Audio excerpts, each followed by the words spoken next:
러크만 주석서 데살로니가 후서 2장입니다. 형제들아, 우리 주 예수 그리스도의 오심과 그 앞에 우리가 함께 모이는 일에 관하여 이제 너희에게 간구하노니, 영으로나 말로나 또는 우리에게서 받았다고 하는 편지로나 그리스도의 날이 가까웠다고 마음이 쉽게 흔들리거나 두려워해서는 안 될 것이라. 아무도 어떤 모양으로든지 너희를 미혹하지 못하게 하라. 이는 먼저 배교하는 일이 이르지 않고서는 그날이 오지 아니함이라. 그리고 나서 그 죄의 사람 곧 멸망의 아들이 나타나리라. 그는 대적하는 자며 또 하나님이라고 불리는 모든 것과 숭배받는 대상 위에 자신을 높여 하나님의 성전에 앉아 하나님처럼 보여 자신을 하나님이라고 하느니라. 여기서는 재림에 관한 두 가지 표현이 쓰여졌습니다. 첫 번째는 우리 주 예수 그리스도의 오심과 이고 두 번째는 그 앞에 우리가 함께 모이는 일입니다. 이 두 가지 일이 쉼표 하나로 나눠져 있습니다. 하나님께서는 두 번의 재림을 순서를 바꿔서 나열해 놓기도 하십니다. 시편 89장 19에서 39절은 모든 내용이 재림에 관한 내용입니다. 그런데 그 이후에 37절 이후부터는 초림에 관한 내용이 이어집니다. 하나님께서는 베드로가 다음과 같이 베드로전서 1장 11절을 기록하게 하셨습니다. 그들 안에 계셨던 그리스도의 영이 그리스도의 고난과 다가올 영광을 미리 증거하실 때 그 영이 무엇을 또 어떤 시기를 지시하시는지 탐구하던 것이니라. 이런 시각에서 보면 사람들이 하나님을 괴상하다고 말하지 않겠습니까? 변개된 성서들의 번역자들은 감히 그런 말을 하지 못하고 이런 상치되는 본문들에 대해서 분노를 표출합니다. 사람들은 하나님을 이상하다고 여길 만한 본문에서는 여지없이 하나님의 말씀을 바꿔버립니다. 양날이 성칼인 성경은 또한 사람들이 모든 유대인들이 구원받았고 침례 요한이 등장했을 때 영속적인 평화가 지상에 임했다고 믿게 만듭니다.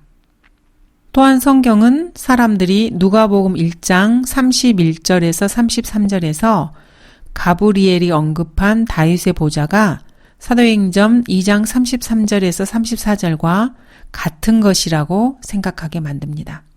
다윗의 보좌는 물론 천상이나 셋째 하늘에 있는 것이 아닙니다. 성경은 면도날처럼 예리하고 양날을 가진 다마스커스 강철로 만들어진 칼과 같기 때문에 신중하게 사용하지 않으면 사용하는 사람이 다치게 됩니다. 2절 마음이 쉽게 흔들리거나 두려워해서는 안 될 것이라. 이렇게 공고를 하는 이유는 누군가가 데살로니가인들에게 첫 번째 부활은 영적인 것이고 그래서 그들이 부활을 놓친 것이라고 가르쳤기 때문입니다. 이들이 후메네오와 알렉산더입니다. 그들이 주장한 이단 교리가 바로 이것입니다.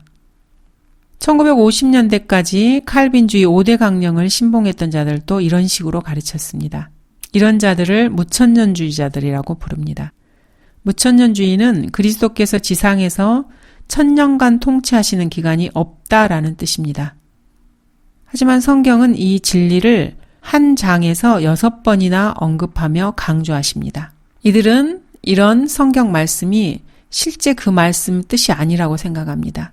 그래서 보좌들이 앉아 통치하는 것은 문자적인 의미가 아니라고 주장하는 것입니다. 이들은 첫째 부활은 에베소서에서 말하는 부활로서 영적인 것이라고 주장하는 것입니다. 이런 이단 교리가 있는데 반해서 지상 재림이 곧 일어날 것이기 때문에 데살로니가 전서에 있는 휴거를 그리스도인들이 놓쳤다고 말하는 자들도 있습니다. 이런 이단 교리를 환란 후 휴거론이라고 부릅니다. 이들은 환란 성도들의 휴거와 데살로니가전서 4장과 고린도전서 15장에 있는 그리스도의 몸의 휴거를 혼동합니다. 이런 교리로 사람들을 속여서 그리스도인이 대환란을 통과한다고 주장하는 이단도 있습니다. 성경은 거룩한 책입니다. 성경을 가지고 함부로 장난을 치면 그 칼날에 뼛속까지 베이게 됩니다. 이 혼란의 핵심은 그리스도의 날이라는 표현입니다. 그리스도의 날이라는 표현을 보도록 하겠습니다. 학자들의 방식과는 다르게 한글 킹제임스 성경을 있는 그대로 본문 그대로 해석해 보도록 하겠습니다. 사도 바울은 주의 날을 다른 곳에서는 그 날이라고 부르고 있습니다. 구약에서 주의 날은 다음의 사건을 가리킵니다. 첫 번째, 아시리아의 북왕국 10지파에 대한 침입. 두 번째, 느부갓네살의 예루살렘 파괴. 세 번째, 그리스도의 동정녀 탄생과 BC 4년의 초림. 네 번째, 미래의 그리스도의 천년왕국 통치. 다섯 번째, 재림 때의 아마겟돈 전쟁. 여섯 번째, 천년왕국 끝의 마지막 심판. 일곱 번째, 페르시아의 바벨론 파괴. 그러므로 주의 날은 재림에만 배타적으로 적용할 수 없습니다. 라오디케아의 니콜라파 학자들이 간과한 또 하나의 잃어버린 열쇠가 있습니다. 그것은 사도행전 21장에서 나오는 성령께서 이렇게 말씀하시기를 이라는 특이한 표현입니다. 주가 이같이 말하노라는 표현이 2000년 동안 나오다가 갑자기 이런 식으로 바뀐 것을 알아차렸을까요? 왜 신약에서 갑자기 표현이 바뀌었을까요? 이러한 변화는 사도행전 21장 당시 바울의 일행에게 삼위일체의 세 번째 위이신 성령님의 신성을 계시하기 위함입니다. 데살로니가 후서 2장에서 이러한 단어를 처리한 건 역시 동일한 목적에서 그렇게 한 것입니다. 이번에는 삼위일체의 두 번째 위이신 예수 그리스도의 신성을 강조하기 위해서입니다. 주가 이같이 말하노라 그리고 주의 날이라는 이 두 가지 표현을 취하셔서 하나님의 삼위일체 되심을 이처럼 확증하신 것입니다. 이 표현들을 그리스도의 날과 성령께서 이렇게 말씀하시기를로 바꾸신 것입니다. 이런 변화를 알아차리지 못한 오리겐과 알렉산드리아 계열의 사본들은 하나님의 고의적인 이런 변화를 제거하고 다시 주라는 단어를 끼워 넣었습니다. 이들은 성령께서 성경을 이렇게 수정하신다는 사실을 믿을 수가 없었습니다. 그러나 성령께서는 종종 그렇게 행하십니다. 성령께서 이 용어를 바꾸셔서 주의 날을 포괄할 뿐만 아니라 구약에서는 찾아볼 수 없는 주의 날의 국면을 강조하신 것입니다. 뭐뭐하지 않고서는 그날이 오지 아니함이라. 여기서 그날은 다른 네 가지의 날들과 연결됩니다. 즉 그리스도의 심판석, 아마겟돈 전쟁, 천년왕국, 초림입니다. 이처럼 그리스도의 날이라는 용어는 주의 날이 교회 시대의 끝과 천년왕국의 시작과 천년왕국의 끝을 포함한다는 사실을 보여줍니다. 그리스도의 날은 휴거와 그리스도의 심판석과 예수 그리스도의 혼인식을 포함합니다. ASV와 NASV, NIV 등은 그리스도의 심판석을 하나님의 심판석이라고 변개시켰습니다. 이 용어는 대환란 때 땅에서 일어나는 일과 하늘에서 일어나는 일을 동시에 가리킨다는 사실이 중요합니다. 다시 한번 종합해 보겠습니다. 아마겟돈에 적용되는 주의 날은 적그리스도가 멸망의 아들로 나타나기까지 오지 않습니다. 두 번째, 휴거와 그리스도의 심판석은 먼저 배교하는 일이 일어나지 않고는 오지 않습니다. 현재 배교가 일어나고 있습니다. 1980년까지 배교는 급속도로 진행되고 있습니다. 현재도 마찬가지입니다. 배교는 급속도로 진행되고 있습니다. 배교하는 일과 멸망의 아들 이 둘의 사이의 간격은 10일이 될 수도 있고 1000년이 될 수 있습니다. 배교자들은 콤마나 세미콜론 또는 엔드와 같은 단어 등이 2000년 간격의 시간을 갈라놓는다는 진리를 알지 못합니다. 그날이 천년왕국과 재림을 포함할 뿐만 아니라 그리스도의 심판석도 포함하고 있습니다. 백보자 심판까지 포함하는 주의 날의 시작을 그리스도의 날이라고 성령께서 부르시는 이유입니다. 주의 날과 백보자 심판은 서로 겹칩니다. 그리스도의 날은 재림과 천년왕국을 포함하며 이런 의미로는 그날이 가까웠다고 할 수 없습니다. 선행되어야 할 일들이 있습니다. 그리스도라는 단어가 삽입된 것은 그분의 신성을 강조하기 위해서입니다. 배교하는 일이 먼저 일어나고 나서 비로소 그 앞에 우리가 함께 모이는 일이 일어나고 적그리스도는 그 후에 출현합니다. 성경은 이 사건들 사이에 시간 간격이 있다고 말하지는 않습니다.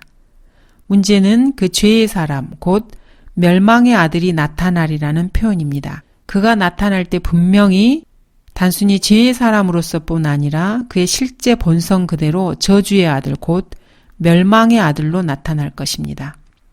그리스도인이라면은 누가 멸망의 아들인지 알고 있습니다. 멸망의 아들은 끝없이 깊은 구렁의 천사입니다. 그는 왕이었고 그 자신의 거처가 있습니다. 그는 지상에 사람으로 나타났으며 예수 그리스도께서는 그를 멸망의 아들이라고 부르셨습니다. 궁극적으로 멸망으로 들어갈 것이기 때문입니다. 21세기를 사는 그리스도인들 중에서 멸망의 아들이 나타날 때 지상에 남고 싶은 사람이 누가 있겠습니까? 구원받지 못한 죄인과 성경을 거부하는 그리스도인들만이 그의 나타남을 기다릴 뿐입니다. 그가 자기 때에 나타나려는 것이라. 그는 미래의 특정한 시기에 나타날 것입니다. 온 세상이 그를 알게 될 것입니다. 그리스도인은 멸망의 아들이 누구인지 알아보기 위해서 대환란 시대까지 기다릴 필요가 없습니다. 적그리스도가 나타날 때 유엔이 그에 대해 뭔가를 알아낸다 해도 오늘날 성경대로 믿는 그리스도인들이 깨달은 지식보다 더 많은 것을 알아내지는 못할 것입니다. 이사야 14장에서는 사탄을 사람, 더 맨이라고 말합니다. 그는 지극히 높으신 분같이 되겠다고 말합니다. 부패한 성서들에서 번역한 대로 그는 하나님을 모방하는 이미테이터입니다. 예수 그리스도는 하나님의 아들이십니다. 적그리스도는 멸망의 아들입니다. 예수 그리스도는 슬픔의 사람이십니다. 적그리스도는 죄의 사람입니다. 예수 그리스도는 경건의 신비를 이루셨습니다. 적그리스도는 불법의 신비를 성취할 것입니다. 예수 그리스도는 참 포도나무이신 반면 적그리스도는 땅의 포도송이가 될 것입니다. 예수 그리스도는 선한 목자이신 반면 로마 카톨릭의 적그리스도는 우상 목자입니다. 예수 그리스도는 그분의 아버지의 이름으로 오셨지만 적그리스도는 자기 이름으로 옵니다. 이 자는 세상 사람들에게 나중에 나타날 것입니다. 적그리스도는 시리아계 유태인으로 함족의 피를 이어받은 자입니다. 그는 또한 양성의 자로서 악한 통치자로 다스릴 것입니다. 시온산에 재건된 성전에서 거짓 메시아로 통치할 것입니다. 즉 기름 부은 자로 통치할 것입니다. 그는 자신이 육신으로 나타난 하나님이라고 말할 것입니다. 부패한 성서들을 통해서 예수 그리스도께서 하나님이심을 부인할 것입니다. 예루살렘은 그가 다스리는 동안 소돔과 이집트가 될 것입니다. 그는 42개월 동안 다스리면서 자신의 표, 즉 검은 점이나 그의 숫자, 즉 666이나 그의 이름, 헬라어로는 아폴루온이고 히브리어는 아바돈이라는 이름을 받지 않는 사람들을 참수시킬 것입니다.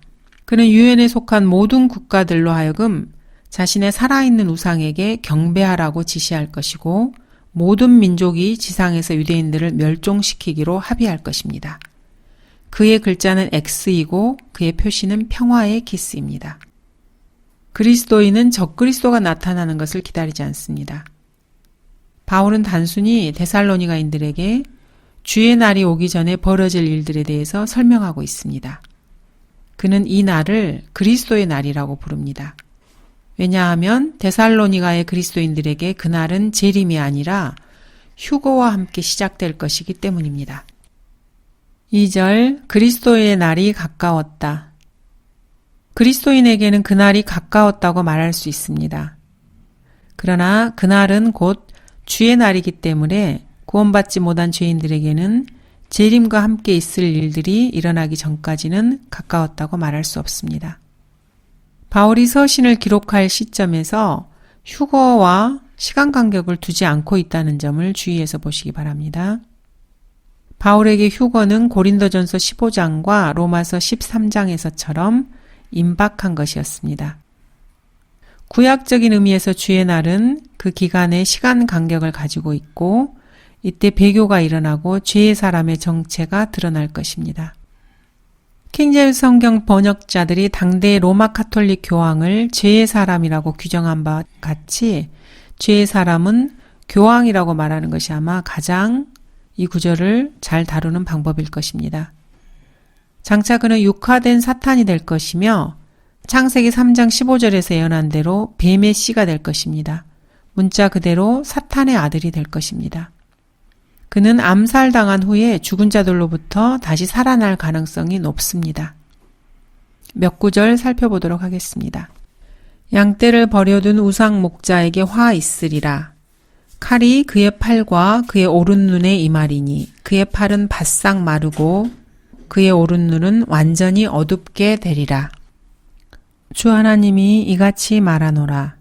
그가 음부에 내려가던 날에 내가 애곡하게 하리니 내가 그를 위하여 기품을 덮으며 내가 거기에 하수들을 억제시키고 큰 물들로 머무르게 하였느니라. 내가 레바논으로 그를 위하여 애곡하게 하였고 들의 모든 나무로 그를 위하여 세잔하게 하였느니라. 여호와의 증인들은 오랫동안 죄의 사람은 로마에서 유엔을 통치하는 교황을 가리키는 것이며 후에 로마에서 예루살렘으로 가서 성전에 앉아 자신을 거룩한 아버지로 내세우며 지속적으로 경배받을 것이라고 가르쳤습니다. 구원받지도 못하고 가짜 교리를 믿는 이단 집단인 여호와의 증인들이 이 부분에 있어서만큼은 괜찮은 주석을 하고 있습니다. 그는 대적하는 자며 또 하나님이라고 불리는 모든 것과 숭배받는 대상 위에 자신을 높여 하나님의 성전에 앉아 하나님처럼 보여 자신을 하나님이라고 하느니라. 성경적 관점에서 보면은 멸망의 아들이 들어가서 자비석 위에 앉을 환란 성전은 48시간 내에 건축될 수 있습니다. 성경 예언대로 적그리스도가 42개월 동안 통치하고 모세와 엘리야가 42개월 동안 그를 대적해서 증거하고 그동안 이스라엘이 광야로 도망하여 만나를 먹게 될 것이라고 믿는다면은 이 모든 일이 시작되기 전, 곧 42개월이 시작되기 전에 당연히 성전이 세워져 있어야만 합니다. 또한 그리스도의 몸은 이 42개월의 기간 동안에 지상에 있지 않을 것입니다. 이는 휴거가 지체될 수도 있다는 의미입니다. 또 내게 지팡이 같은 갈대를 주며 그 천사가 서서 말하기를 일어나서 하나님의 성전과 제단과 그 안에서 경배하는 자들을 측량하라. 그러나 성전 밖에 있는 뜰은 남겨두고 측량하지 말라. 이는 그것을 이방인들에게 주었으며 그들이 42달 동안 그 거룩한 도성을 발 아래 짓밟을 것이기 때문이라. 즉 휴거가 언제 일어날 것인지에 대한 문제가 성전 재건의 여부에 따라 조건적이 된다는 말입니다. 열왕기상 6장에 따르면 성전을 세우는데 약 7년이 걸리기도 하고 예수님 당시의 성전은 건축하는데 40년이 걸리기도 했습니다. 이렇게 되면 현재 휴거가 일어날 가능성이 낮아진다고 볼 수도 있습니다. 이렇게 되면 현재 오늘날 그 누구도 헤롯 성전이나 솔로몬 성전에 상응하는 성전 건물을 일주일 만에 건축할 수는 없다는 뜻입니다. 이로 인해서 킹제임스 성경을 통해서 예언과 종말론을 연구하는 자들은 당황하게 됩니다. 하나님의 관점에서 보자면 세워지는 것은 성전이 아니라 성막입니다. 사도행전 15장 16절에서도 내가 쓰러진 다윗의 장막을 다시 세울 것이며 라고 말씀하십니다. 사도행전 15장에서 인용한 아모스 9장 11절 12절은 히브리어 단어로는 수카, 곧 수콧의 절기와 연결되는데 이것은 장막절을 말합니다. 그러므로 아모스의 말씀은 출애굽기에서 모세가 광야에서 세운 구약의 장막과 성막을 지칭하는 히브리어 단어인 미시칸과 밀접하게 연결되어 있습니다. 그러므로 건물을 지칭하는 것이 아닙니다. 그래서 사도행전에서 야고보는 장막이라고 말을 하고 있습니다. 천과 가죽으로 만들어진 성막은 사무엘상 1장에서 솔로몬이 어떤 성전도 건축하기 전부터 성전, 즉 템플이라고 불려졌습니다. 성막, 태버너클은 텐트로 덮인 전체 구조물을 말하는 용어입니다. 사무엘상 1장에서는 성막을 성전이라고 부릅니다. 성전은 다시 지어질 수 있습니다. 사도행전 15장 16절에서 주께서 그렇게 말씀하신 이유입니다. 다윗의 성막, 태버너클은 진짜 성막이 아닙니다. 그것은 다윗이 성전이 없었을 때 언약궤를 위해서 세운 장막이었습니다. 하나님께서도 친히 자신이 장막과 성막에서 행하였느니라고 말씀하십니다. 유대인들이 성막을 세울 것을 준비해 왔다면은 구약의 성막은 48시간 안에 세워질 수 있습니다. 다윗이 언약궤를 위해 세운 장막은 촛대나 차려놓은 빵이나 제단이나 향단이 없었습니다. 언약궤만 그 안에 있었습니다. 이것은 하나의 장막에 불과했습니다. 반면 성막은 예루살렘에 있지 않았고 기브온에 있는 산당에 있었습니다. 하나님의 성전에 앉아 하나님처럼 보여 자신을 하나님이라고 하느니라. 다니엘은 즉시 이 사람을 이렇게 규명하고 있습니다. 그 왕이 자기 뜻대로 행하고 자신을 높일 것이요. 모든 신보다 자기를 높이고 신들의 하나님을 거슬러 이상한 일들을 말할 것이며 그 분노가 마칠 때까지 번성하리니 이는 작정된 일이 이루어질 것임이라. 또 그는 자기 조상들의 하나님이나 여자들의 원하는 바를 개의치 않으며 또 아무 신도 개의치 아니할 것이니 이는 그가 모든 것보다 자신을 높일 것임이라. 적그리스도에게는 닮은 꼴이 있습니다. AD 500년 이래로 적그리스도의 선두주자들이 나타났습니다. 교황들은 오직 하나님 아버지께만 해당되는 칭호를 사칭합니다. 바로 거룩하신 아버지라는 표현입니다. 이들은 사람들이 자신들에게 절을 하고 자신을 지상의 그리스도의 몸의 머리로 인정하게 합니다.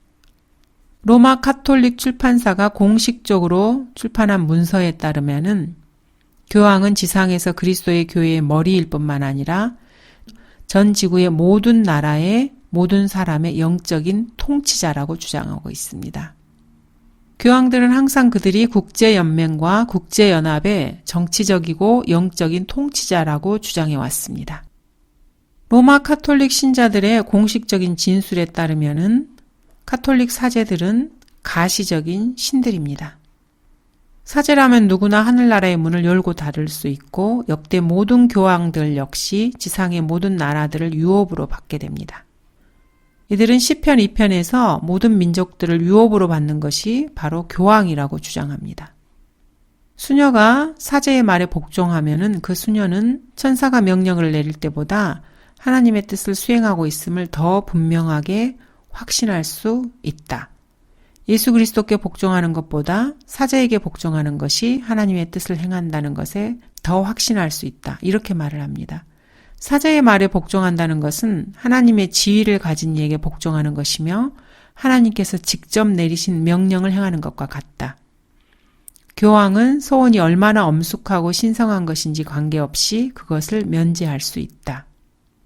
즉, 교황이 하나님으로 행세할 수 있다는 것입니다. 카톨릭 공식 문서인 카톨릭 교회의 소사라는 서적에 따르면은 하나님의 법이 정하며 모든 카톨릭 신자가 반드시 믿어야 할 교리는 모든 사람이 성 베드로와 그의 계승자들, 즉 로마의 교황들의 통치권 안에 있다는 사실이다. 이렇게 말하고 있습니다. 카톨릭 백과사전에 따르면 교황 니콜라스 3세는 자신을 하나님의 대리자로 칭하도록 명령을 했습니다. 이노센트 3세는 베드로가 나를 만왕의 왕, 만주의 주의 대리자로 만드셨다. 그분께서 나에게 나의 사제직을 위한 주교관과 나의 왕권을 위한 왕관을 주셨다. 라고 말합니다. 그러나 성경은 십자가가 없으면 면류관도 없다고 가르치고 있습니다. 로마 카톨릭은 어제나 오늘이나 전혀 바뀐 것이 없습니다. 요한 바오로 23세는 대관식에서 자신이 전 세계의 통치자라고 말했습니다. 교황이 중동과 아시아, 인도와 미 대륙, 유럽과 전 세계에 있는 모든 인종, 모든 종교에 속한 모든 지구인을 다스리고 지배하고 통제할 권력이 있다고 주장합니다. 그는 대적하는 자며 또 하나님이라고 불리는 모든 것과 숭배받는 대상 위에 자신을 높여 하나님의 성전에 앉아 하나님처럼 보여 자신을 하나님이라고 하느니라. 또 그는 자기 조상들의 하나님이나 여자들의 원하는 바를 개의치 않으며 또 아무 신도 개의치 아니할 것이니 이는 그가 모든 것보다 자신을 높일 것임이라. 교황은 자기가 전능하신 하나님으로 대접받고 존경받아 마땅하다고 주장하는 유일무이한 죄인입니다. 마호메트나 히틀러조차도 그처럼 멍청하고 어리석고 무지막지한 오류는 범하지 않았습니다.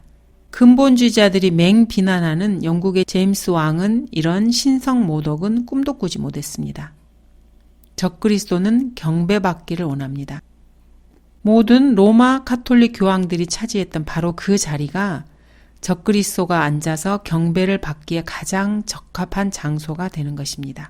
카이사 외에는 우리에게 왕이 없나이다. 지상의 모든 길, 곧 넓고 더럽고 어두운 모든 길은 모두 로마로 통합니다. 5절입니다. 내가 너희와 함께 있었을 때 너희에게 이 일들에 대해 말한 것을 기억하지 못하느냐. 이제 너희는 무엇이 막고 있는지를 아나니 이는 그가 자기 때에 나타나려는 것이라. 불법의 신비가 이미 활동하고 있나니 현재는 막는 자가 있어 막을 것이나 그가 그 길에서 옮겨질 때까지만 그리하리라. 그리고 나서 그 악한 자가 나타나리니 주께서 그를 자기 입에서 나오는 영으로 소멸하시고 그의 찬란한 오심으로 제거하시리라. 그 악한 자가 오는 것은 사탄의 역사에 따라 모든 능력과 표적들과 거짓 이적들과 멸망하는 자들 안에 있는 모든 불의의 속임수로 오는 것이니 이는 그들이 진리의 사랑을 받아들이지 아니하여 구원을 받지 못하였기 때문이라. 이로 인하여 하나님께서 그들에게 강력한 미혹을 보내시어 거짓말을 믿게 하심은 진리를 믿지 않고 불의를 좋아하는 모든 자로 심판을 받게 하려 하심이라. 뉴 킹제임스 버전의 번역자들은 죄의 사람을 성령이라고 부르며 죄의 사람에게 신성을 부여하는 꼴이 되었습니다.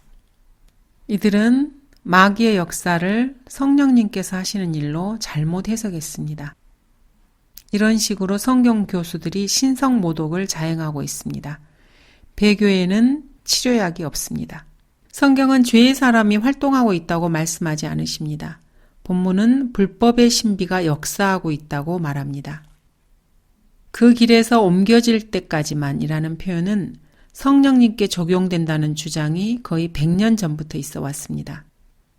하지만 다음 구절을 본다면 아무리 어리석은 자라 해도 이런 해석은 시도하지 않을 것입니다. 주가 말하노라. 누가 은밀한 곳에 자신을 숨겨 나로 그를 보지 못하게 할 수 있느냐.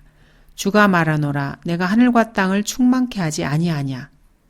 내가 주의 영으로부터 벗어나 어디로 가며 주의 면전에서 벗어나 어디로 피하리이까. 내가 하늘로 올라갈지라도 주께서는 거기 계시며 내가 지옥의 잠자리를 마련한다 하여도 보소서 주께서는 거기 계시나이다. 그 누구도 성령님을 전 우주에서 또는 우주 안에 있는 어떤 것에서도 옮길 수 없습니다. 예외가 있다면 구약에서 성령께서 사람의 몸에서 나오셨을 때입니다. 성령께서는 대환란 때에도 지구상에서 활발하게 역사하십니다. 그렇다면 대환란이 시작되기도 전에 어떻게 성령께서 길에서 옮겨질 수가 있겠습니까? 뉴 킹 제임스 버전을 주장하는 자들은 성령께서 성도들이 들림받을 때 성령도 태양계에서 옮겨질 것이라고 주장을 합니다. 하나님의 성령은 무소부재하십니다. 누구도 그분을 한 장소에서 다른 곳으로 옮길 수 없습니다. 성령께서는 거룩하시기 때문에 거룩하지 않은 영이 거하는 성전 안에는 거하지 않으십니다. 즉 죄인의 몸 안에 있는 혼이 육신의 몸에서 끊어져 느슨해지기까지는 그 몸 안에 성령께서 거하지 않으십니다. 그렇다고 해서 이것이 성령의 무소부재하심에 영향을 주지는 않습니다. 그리스도의 몸 안에서 믿는 자 안에 내주하시는 하나님의 거룩한 영께서 이 세상에서 취해진다 해도 그 몸 밖에서의 성령의 임재는 무소부재로 남아있을 것입니다. 다윗은 성령님께서 지옥에도 계시다고 말하고 있습니다. 내가 주의 영으로부터 벗어나 어디로 가며 주의 면전에서 벗어나 어디로 피하리이까. 내가 하늘로 올라갈지라도 주께서는 거기 계시며 내가 지옥의 잠자리를 마련한다 하여도 보소서 주께서는 거기 계시나이다. 다시 전체를 정리해 보자면 이렇습니다. 죄의 사람은 미래의 특정한 시점까지 죄의 사람일 것입니다. 그때 그는 더 완전한 모습으로 곧 멸망의 아들로 나타날 것입니다. 바울의 당대에도 그는 존재했지만 그의 궁극적인 모습으로는 나타나지 않았습니다. 그는 장차 올 자의 예표였을 뿐입니다. 요셉과 다윗이 예수 그리스도의 예표였던 것과 같습니다. 죄의 사람은 적그리스도의 한 유형일 뿐입니다. 멸망의 아들이 나타나기 전에 많은 적그리스도가 등장하게 됩니다. 킹제임스 성경의 번역자들은 17세기에 이미 교황이 죄의 사람이라는 것을 알았습니다. 각각의 모든 교황이 적그리스도라는 사실이며 성경대로 믿는 사람들이 항상 믿어왔던 사실입니다. 앞으로 미래에 이스라엘의 수도에 들어가게 될 교황이 죄의 사람이 될 것이고 그는 자신이 하나님의 거룩한 산인 시온산을 통치하라고 보냄을 받은 하나님의 왕이라고 속일 것입니다. 메시아로서의 그의 소명은 유대인들을 죽이는 것이 될 것입니다. 그런데 이 시대에 무엇인가가 그가 멸망의 아들이 되는 것을 막고 있습니다. 막고 있는 이 중성의 어떤 것이 7절에서는 불법의 신비로 언급되고 있습니다. 이 신비는 바울 시대에도 역사하고 있었고 이때는 교황이 존재하기 전이었습니다. 이미 활동하고 있나니 라고 말하고 있는 것으로 알 수 있습니다. 카이사와 로마는 이미 자리 잡고 활동하고 있는 상태였으며 죄의 사람의 길을 예비하고 있었습니다. 막다는 말은 방해하다, 저지하다는 등의 의미를 가지고 있습니다. 정녕 날이 있기 이전부터 나는 그니 내 손에서 구해낼 자가 없도다. 내가 실행하리니 누가 그것을 저지하리요. 형제들아 이제 나는 너희가 모르는 것을 원치 아니하노니 내가 다른 이방인들 가운데서와 마찬가지로 너희 가운데서도 다소 열매를 거둘까 하여 여러 번 너희에게 가려고 시도하였으나 지금까지 방해를 받았느니라. 오직 성경뿐입니다. 성경이 성경을 해석합니다. 성경을 공부하는데 불경이 필요 없듯이 카톨릭 전통 역시 성경 공부에 전혀 도움이 되지 않습니다. 그 악한 자 사탄은 죄의 사람이 그 길에서 옮겨지기 전까지 인류에게는 드러나지 않을 것입니다. 왜냐하면 죄의 사람이 불법의 신비가 성취되는 것을 스스로 막고 있기 때문입니다. 특정한 교황을 죽이면은 그때 위대한 루시퍼 1세 폐하가 등장할 것입니다. 그는 복합적인 짐승으로 묘사됩니다. 욥기에서 비못입니다. 즉 사자, 표범, 곰, 그리고 리비아단이 된 날개 달린 그룹의 합성체이고 리비아단 자체도 용을 가리키는 명칭이기도 합니다. 사탄이 사람으로 나타날 때 그는 사탄의 씨가 된 것입니다. 그가 올 때면은 그는 침례인 요한과 같이 선두주자와 함께 옵니다. 그는 현대의 오순절 은사주의자들이 흠모하는 유대인의 표적들을 가지고 올 것입니다. 그 악한 자가 오는 것은 사탄의 역사에 따라 모든 능력과 표적들과 거짓 이적들과 멸망하는 자들 안에 있는 모든 불의의 속임수로 오는 것이니 이는 그들이 진리의 사랑을 받아들이지 아니하여 구원을 받지 못하였기 때문이라. 이 표적으로서의 은사들은 어떤 사람이 그리스도의 사도라는 증거입니다. 그는 실제로 속이는 자이며 한 명의 적그리스도입니다. 수차례 강조한 바와 같이 성경은 양날이 있는 칼입니다. 즉 양쪽으로 자를 수가 있습니다. 하나님의 말씀을 듣기 원치 않거나 그 말씀을 사랑하지 않는 사람들에 대한 하나님의 형벌을 여기 본문에서 다루고 있습니다. 하나님께서는 이들을 고의로 속여서 저주받도록 하실 것입니다. 에스겔 역시 예수님께서 탄생하시기 500년도 더 전에 정확하게 이런 진리를 가르치고 있습니다. 양날 가진 이 칼은 사람들을 갈기갈기 베어버릴 것입니다. 멸망의 아들은 자신이 육신으로 나타난 하나님인 것을 증명하려고 모든 성경 구절을 다 인용할 것이고 표적들과 이적들로 이를 증명할 것입니다. 성경은 성도뿐 아니라 마귀에게도 중요합니다. 유엔의 멸망과 관련해서 알아야 할 세 가지 사실이 있습니다. 그들이 멸망하는 이유는 그들이 진리를 사랑하지 않기 때문입니다. 사랑은 진리를 기뻐하는 것입니다. 그들이 멸망하는 이유는 그들이 진리를 믿지 않았기 때문입니다. 진리가 무엇입니까? 진리는 예수 그리스도이십니다. 그들은 항상 배우지만 진리의 지식에는 이르지 못하는 자들입니다. 세상은 모든 진리는 상대적인 진리이며 진리에 대한 하나의 최종적이며 절대적인 권위는 없다고 말합니다. 요즘은 신학교에서도 이렇게 가르칩니다. 그들이 멸망하는 이유는 그들이 불의를 사랑했기 때문입니다. 그들은 하나님을 사랑하는 것보다 쾌락을 더 사랑합니다. 불의를 기뻐합니다. 하나님께서 멸망의 아들을 어떻게 심판하는지 살펴보도록 하겠습니다. 뱀의 머리는 계시록 19장, 20장, 21절이 있은 이후에 부서지게 될 것입니다. 하나님의 말씀은 칼과 같기 때문에 주님께서 왕의 대로를 따라 시내와 에돔과 파란을 따라 돌격해서 내려오실 때 그리스도의 입에서는 칼이 나올 것입니다. 엘리야가 건넜고 예수님께서 침례받으셨던 요단강을 지나서 올리브산을 가로질러 동쪽 문으로 들어가실 것입니다. 2000년 전에 주님께서는 겟세마네로 가시기 위해 그 문으로 나오셨습니다. 이런 과정에서 주님께서는 수만 마리가 넘는 말들의 발굽으로 모슬렘 묘지에 장사된 모슬렘들의 시신을 밟게 하실 것입니다. 예수 그리스도께서는 순종 아라비아 종말을 타고 이 일을 행하실 것입니다. 이 칼은 불을 내뿜는 칼입니다. 이를 뒷받침하는 성경 몇 구절을 살펴보도록 하겠습니다. 내 손이 결박당하지 아니하였고 내 발이 착고에 채이지 아니하였거늘 사람이 악인들 앞에 쓰러지듯이 내가 그렇게 쓰러졌도다 하니 모든 백성이 그를 위하여 다시 울더라. 하나님의 말씀의 칼은 불을 내뿜는 칼입니다. 이는 용사의 모든 싸움이 혼란스러운 소리와 피 묻은 의복과 함께 있으나 이것은 타는 것과 불의 연료와 함께 있을 것이기 때문이라. 이 구절은 내부 연소 엔진에 해당합니다. 연료가 장갑차의 엔진에 불을 만들어냅니다. 그들의 모양은 말들의 모양 같고 그들은 마치 기병들처럼 달리리로다. 그들이 뛰는 것은 산 꼭대기들에 있는 병거들의 소리 같고 그루터기를 삼키는 불꽃 소리와도 같으며 전열에 배치된 강한 백성 같으리라. 하나님의 말씀이 묘사하는 이 칼은 그 아래에 있는 것은 무엇이나 산산조각내고 가루로 만들어버릴 것입니다. 성경을 공부하는 그리스도인이라면은 이러한 진리를 뒷받침하는 성경 구절을 제시할 수 있어야 합니다.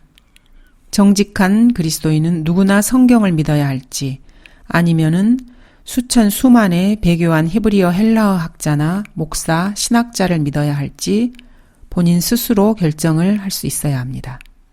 이런 자들은 자신이 좋아하지 않거나 이해하지 못하는 구절들을 모두 다 없애버리려고 합니다. 그리고 나서 그 악한 자가 나타나리니 주께서 그를 자기 입에서 나오는 영으로 소멸하시고 그의 찬란한 오심으로 제거하시리라. 이 구절을 뒷받침해주는 구절들은 다음과 같습니다. 내 손이 결박당하지 아니하였고 내 발이 착고에 채이지 아니하였거늘 사람이 악인들 앞에 쓰러지듯이 내가 그렇게 쓰러졌도다 하니 모든 백성이 그를 위하여 다시 울더라.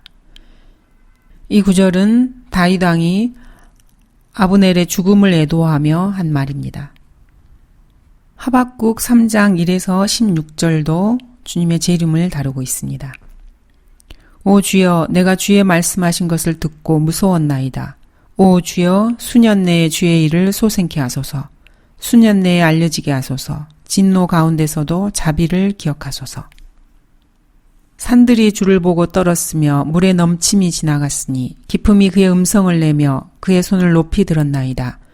해와 달이 아직도 그들의 처소에 멈춰섰으니 그들이 주의 화살들의 빛과 주의 번쩍이는 창의 광채로 갔나이다.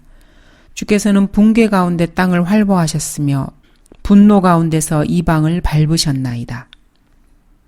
주께서는 주의 백성의 구원을 위하여 곧 주의 기름 부음 받은 자와 함께하는 구원을 위하여 나가시어 그 기초를 끝까지 드러내심으로써 악인의 집에서 그 머리에 상처를 입히셨나이다. 셀라. 다음은 국제연합과 그의 멸망을 경고하시는 하나님입니다. 이스라엘의 주 하나님이 내게 이같이 말씀하시니라. 너는 내 손에 있는 진노의 포도주 잔을 받아서 내가 너를 보내는 모든 민족들로 마시게 하라. 그러면 그들이 마시고 비틀거리며 미치리니 이는 내가 그들 가운데 보낼 칼을 인함이라.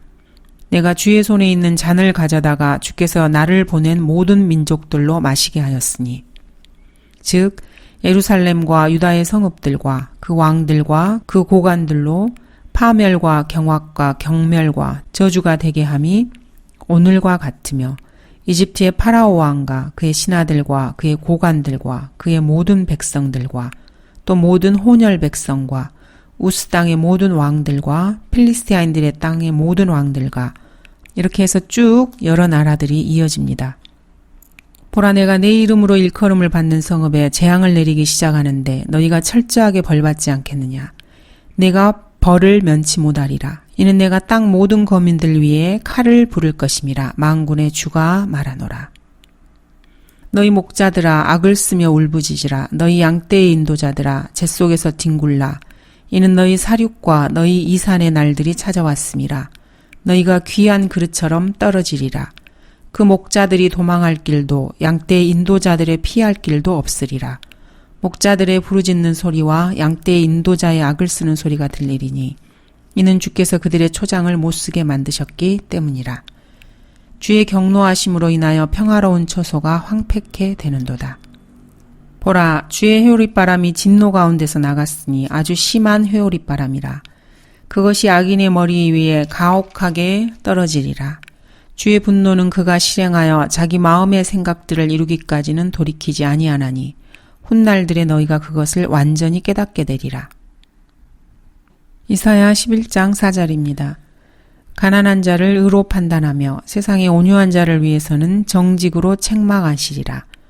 또 그는 그의 입의 막대기로 세상을 치고 자기 입술의 호흡으로 악한 자를 죽일 것이라. 본문은 그리스도께서 탄생하시기 600년 전에 예언된 내용입니다. 모두가 부정적입니다. 다음은 이사야서 33장입니다. 너희는 쭉정이를 잉태하고 구루터기를 낳을 것이며 너희의 호흡은 불처럼 너희를 삼키리라. 백성들은 석회가 타는 것 같이 될 것이며 가시나무들 같이 베어져 불 속에서 태워지리라. 이것이 바로 미국 정부 공립학교에서 성경 읽기를 금지시킨 이유입니다. 13절 그러나 주께 사랑받는 형제들아 우리가 너희에 대하여 하나님께 항상 감사를 드림이 마땅함은 하나님께서 처음부터 너희를 택하시어. 본문에서 진리를 믿지도 않고 사랑하지도 않는 자들과 성경대로 믿는 그리스도인의 대조를 볼 수 있습니다. 너희에 대하여 하나님께 항상 감사를 드림이 마땅함은 감사의 이유는 진리를 믿었기 때문입니다. 하나님께서 처음부터 너희를 택하시어 진리를 믿음으로 구원을 받게 하심이니. 이 구절에서 칼빈주의자들이 붙잡을 만한 요소가 있습니다. 첫 번째로 칼빈주의자들은 처음부터 from the beginning이라는 이 시점을 창세기 1장의 시점이라고 말을 합니다. 하지만 그렇지 않습니다. 진짜 칼빈주의자라면은 하나님께서 구원받을 자들을 뭔가 시작되기 이전에 선택했다고 믿습니다. 칼빈주의자들은 에베소서 1장 4절을 붙잡고 이 주장을 하려고 합니다. 하나님께서 세상의 기초를 놓으시기 이전에 우리로 사랑 안에서 그분 안에 거룩하고 흠없게 하시려고 그리스도 안에서 우리를 택하시어. 칼빈주의자들은 에베소서 1장 4절이 창세 전부터 택한 무슨 강력한 근거 구절이라도 되는 듯이 주장합니다. 그러나 자세히 살펴보면 이 택함에는 두 가지 조건이 있습니다. 이 두 가지는 모두가 세상의 시작부터나 혹은 세상이 시작되기 이전에 일어난 일이 아닙니다. 곧 하나님 아버지의 미리 아심을 따라 성령의 거룩해 하심을 통하여 순종함과 예수 그리스도의 핏부림으로 택함받은 자들에게 편지하노니 은혜와 평강이 너희에게 충만할지어다. 택함은 조건적입니다. 이 말은 칼빈의 무조건적 선택이 거짓말이라는 뜻입니다. 그 누구도 창세기 1장 이전에 예수 그리스도를 믿은 사람은 없습니다. 누구도 성령으로 거룩히 된 사람도 없습니다. 창세기 1장 이후로 태어난 모든 인간은 아담 안에 있었습니다. 그리스도 안에 있지 않았습니다. 즉 하나님의 택함을 받으려면 그리스도 안에 있어야 합니다. 누구든지 그리스도 안에 있으면 하나님께서 그 사람을 택하시는 것입니다. 처음부터 from the beginning, 초기에 in the beginning, 처음에 at the beginning 이런 표현들이 있습니다. 이 구절들은 모두 창세기나 창세기 이전의 상황을 말하는 것이 아닙니다. 본문의 from the beginning은 그리스도의 계명을 장로와 택함받은 부인에게 처음으로 전달한 때를 말합니다. 빌립보인들아 너희도 알거니와 복음의 초기에 내가 마케도니아에서 나올 때, 초기에라는 표현이 빌립보서에 나오고 있습니다. 이것은 갈릴리, 나사렛, 예루살렘에서의 그리스도의 공생의 시작을 가리키는 표현입니다. 처음에 at the beginning도 사도행전에서 나오는데 바울이 빌립보인들에게 복음을 전파하기 시작한 때를 말합니다. 칼빈이 주장하듯이 창세 전에 처음이 아닙니다. 14절 이를 위하여 하나님께서 우리가 전한 복음으로 너희를 부르시어 세상의 기초가 놓이기 이전에 택함받은 그 온인이 아닙니다. 바울이 전한 복음 즉 우리가 전한 복음이라고 표현한 것은 데살로니가인들이 믿었을 때 일어난 결과입니다. 바울은 이 복음을 나의 복음이라고도 부릅니다. 요한복음 1장 12절처럼 데살로니가인들이 예수 그리스도를 자신의 구주로 믿기로 결정을 했을 때 그들은 택함을 받은 것입니다. 그리스도인이라면 누구나 이렇게 믿고 택함 받았습니다. 그들이 우리 주 예수 그리스도의 영광을 얻은 것은 구원 이후에 그들이 그리스도를 섬김으로 받은 것입니다. 바울은 구원을 영원한 영광과 함께 받을 것을 염두에 두고 이런 말을 한 것입니다. 그리스도 예수 안에 있는 구원은 값없이 주어지지만 구원과 함께 영원한 영광을 얻는 것은 문맥에서 알 수 있듯이 12절과 연관이 되어 있습니다. 칼빈이 틀린 것입니다. 칼빈은 바울이 고난을 받은 것은 택함받은 자들이 구원을 받도록 하기 위해서라고 생각을 했습니다. 이런 주장은 그 자신이 가르친 영원한 판결과 제한적인 속죄의 교리를 고려해 보더라도 터무니없는 모순입니다. 15절 그러므로 형제들아 굳게 서서 말로나 우리의 편지로나 너희가 배운 바 전통들을 지키라. 이제 우리 주 예수 그리스도와 우리를 사랑하시고 은혜 가운데서 영원한 위로와 선한 소망을 주신 하나님 곧 우리 아버지께서 너희 마음을 위로하시고 모든 선한 말과 일에 너희를 경고케 해주시기를 바라노라. 바울이 데살로니가인들에게 가르친 전통은 구약 성경과 모두 맥을 같이 합니다. 그리고 하나님께서 바울에게 계시하신 것들입니다.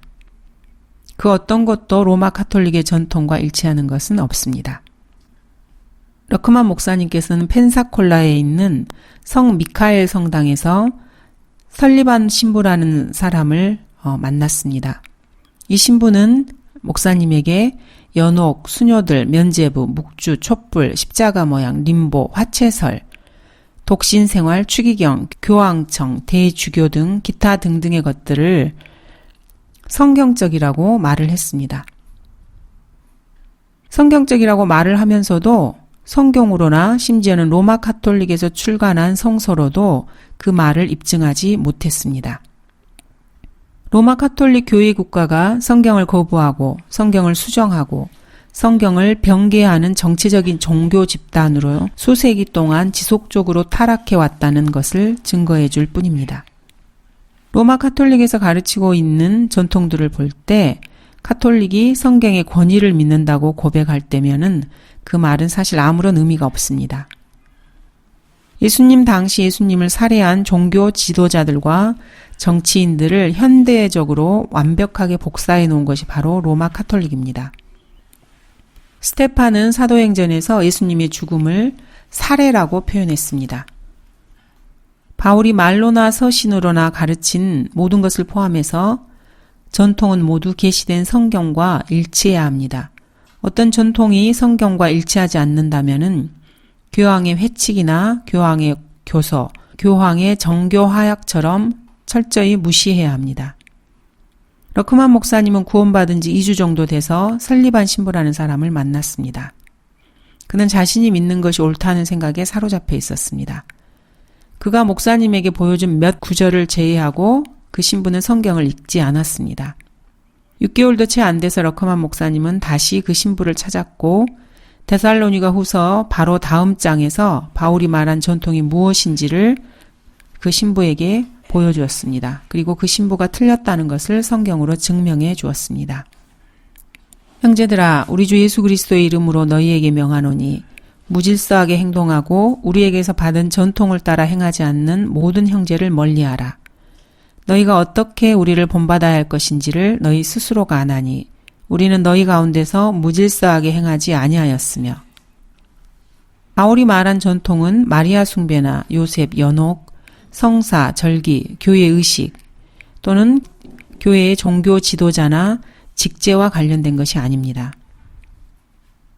데살로니가인들이 바울에게 받은 전통 중 하나는 생계를 유지하기 위해 일하지 않는 것과 일하지 않으면서 다른 사람들이 자신을 먹여 살리도록 하는 것과 게으르게 살면서 돌아다니면서 입을 함부로 놀리는 것, 이런 것들과 관련이 되어 있습니다. 세상에는 이런 말이 있습니다. 오직 사전에서만 성경이 work보다 먼저 온다. 영원한 위로는 다음과 같습니다. 히브리서 13장입니다. 너희의 생활 방식에 탐욕이 없도록 하고 현재 가진 것들로 만족하라.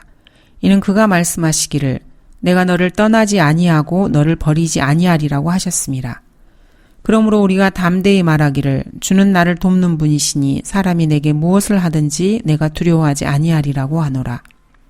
하나님의 말씀을 너희에게 들려주고 너희를 다스리던 자들을 기억하고 그들의 행실의 결과를 관찰하여 그들의 믿음을 따르라. 예수 그리스도는 어제나 오늘이나 영원토록 동일하시니라. 이 말씀이 우리에게 영원한 위로를 줍니다. 또 그들을 위하여 나는 나 자신을 거룩하게 하오니 이는 그들도 진리를 통해 거룩하게 되기 위함이니이다. 그러나 나는 이들만을 위하여 기도하는 것이 아니었고 그들의 말을 통하여 나를 믿을 사람들도 위한 것이옵니다. 이는 그들 모두가 하나 되게 함이오니 아버지시여 아버지께서 내 안에 계시고 내가 아버지 안에 있는 것 같이 그들도 우리 안에서 하나가 되게 하여 주소서. 그들도 우리 안에서 하나가 되게 하셔서 세상으로 하여금 아버지께서 나를 보내신 것을 믿게 하여 주옵소서. 또 아버지께서 내게 주신 그 영광을 내가 그들에게 주었사옵니다. 그리하여 우리가 하나인 것 같이 그들도 하나가 되게 하려는 것이옵니다. 내가 그들 안에 또 아버지께서 내 안에 계심은 그들을 하나로 온전하게 하셔서 아버지께서 나를 보내신 것과 나를 사랑하신 것처럼 그들을 사랑하신 것을 세상으로 알게 하려 함이니이다. 아버지시여 내가 바라오니 아버지께서 내게 주신 그들도 내가 있는 곳에 나와 함께 있게 하셔서 그들로 아버지께서 내게 주신 나의 영광을 보게 하소서. 이는 아버지께서 세상의 기초가 놓이기 전부터 나를 사랑하셨기 때문이옵니다. 그리스도인들에게는 이 말씀이 바로 영원한 위로가 됩니다. 선한 소망은 하나님의 은혜가 우리에게 가르쳐주는 그 복된 소망입니다. 이는 구원을 주시는 하나님의 은혜가 모든 사람에게 나타나서 우리를 가르치시되 그 복된 소망 곧 위대한 하나님이신 우리 구주 예수 그리스도의 영광스런 나타나심을 기다리게 하셨으니. 감사합니다.